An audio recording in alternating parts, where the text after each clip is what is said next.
So in this Vrbo tutorial video, I am going to be showing you guys how to find homes with hot tubs here on the Vrbo application. So the first thing you have to do is open up Vrbo. Once that is done, I want you to go to the bottom left and press on the home icon or the home page.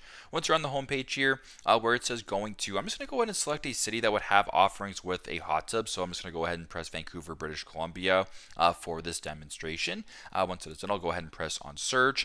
Once you have your initial search created, go to the top left here beside popular and press on the filters tab just like this. And if you were to scroll down a little bit until it says features and amenities, press on see more. And if you keep scrolling, it says hot tub right here. Make sure that hot tub is selected. Then go to the bottom right and press on done. And now what you're going to be seeing in your search is all the listings that have access to a hot tub here in this scenario in Vancouver, British Columbia. So super simple, super straightforward. This is how to find homes with hot tubs here on Vrbo. Thanks again for watching, and I hope this video helps.